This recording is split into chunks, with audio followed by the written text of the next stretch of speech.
that that hot fudge sundae is not as perfect as a hot fudge sundae that is both in your mind and right on the table in front of you. It has a perfection by existing in the world that the imaginary sundae does not have. Well, what does this have to do with God? Well, what St. Anselm is saying is, suppose God exists only in our minds. He's just a figment of our imagination, like the non-existent hot fudge sundae. Well, then that being is not as perfect as a being who existed both in our minds and also in reality. Now, his next step, in effect, is, therefore God exists. Now, it might seem like he's maybe skipping a few steps here. How does he get there? Well, his point is, if we've said that God's the greatest conceivable being, he has every possible perfection, and one perfection is to exist in reality, the greatest conceivable being would have to have that perfection. He would have to exist in reality, or he wouldn't be the greatest conceivable being if he were only in your mind. But we already agreed that he is. Therefore, God exists. Now, in effect, what St. Anselm is saying is that the existence of God is implied in the very definition of God. Once we unpack that definition, what do we find? We find that his existence is immediately implied. In the same way that if we really understand what the number 9 is, then what follows from the definition of 9 is that its square root has to be 3. Once we've fully understood the concept of 9, we understand its square root is 3. Well, likewise, once we fully understand the definition of God, we then see that part of his nature is to exist. He has to exist. Now, if you're thinking to yourself, well, I'm not so sure that one works, that seems a little bit slippery, I will point out that most philosophers have in fact rejected St. Anselm's proof. In fact, St. Thomas Aquinas rejected St. Anselm's proof, as a matter of fact. But there's always been, in the Western philosophical tradition, a minority tradition that has accepted Anselm's proof. And, in fact, very recently, a dear friend of mine, Bill Mara, who died in 1998, he taught philosophy at Fordham for decades.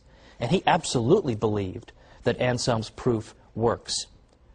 But whether you believe it or not, for our purposes, is not so important. What I simply want to show you is that Anselm and other Catholics were committed to the pursuit of truth through human reason. There is nothing scriptural in that argument from St. Anselm. He wanted to show that the human mind could solve this problem.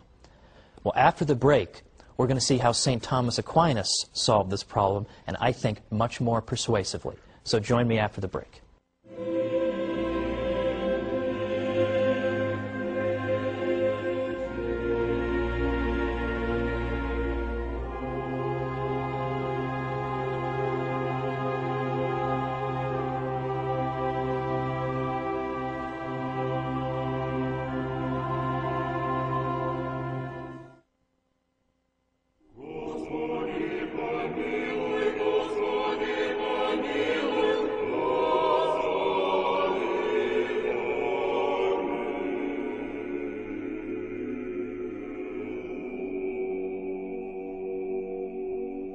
Welcome back to the Catholic Church, Builder of Civilization.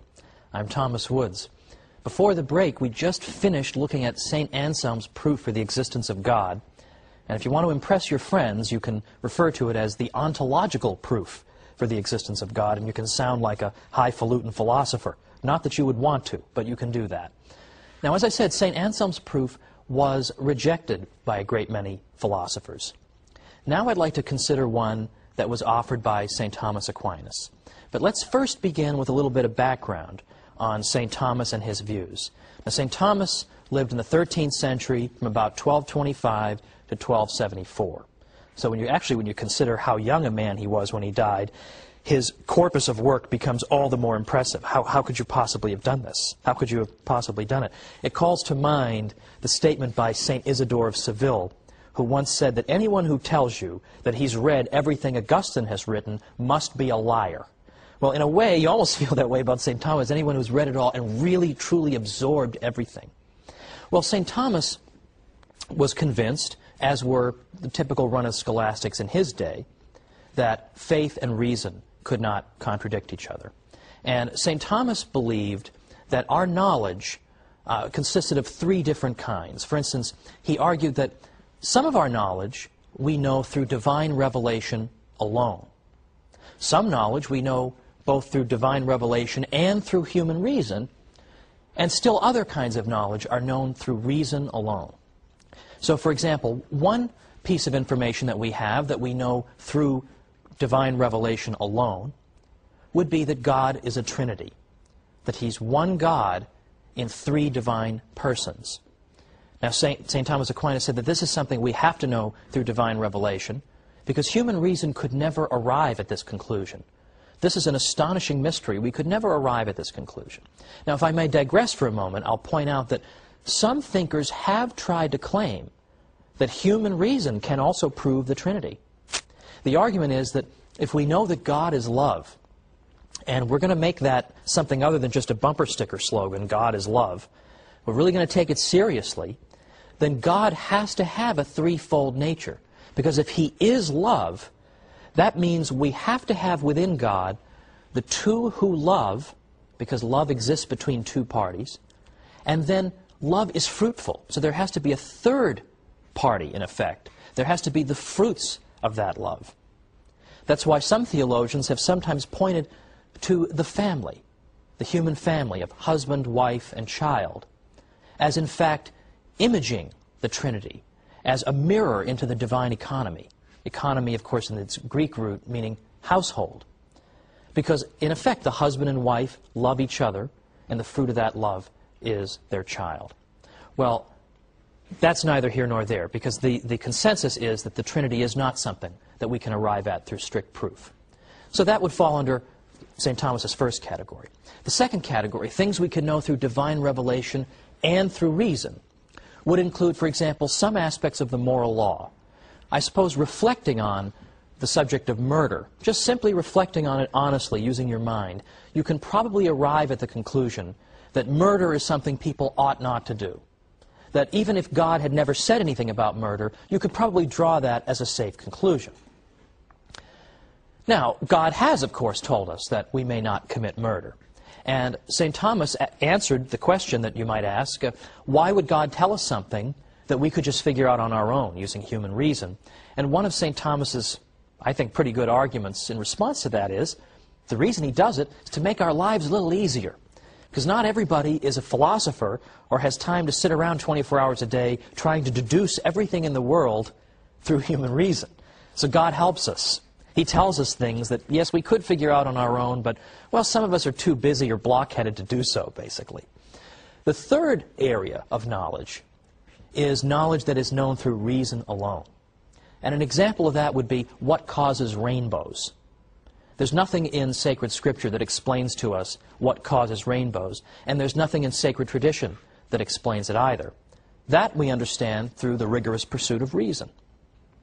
Well, now, getting back to St. Thomas, he poses the question whether God exists.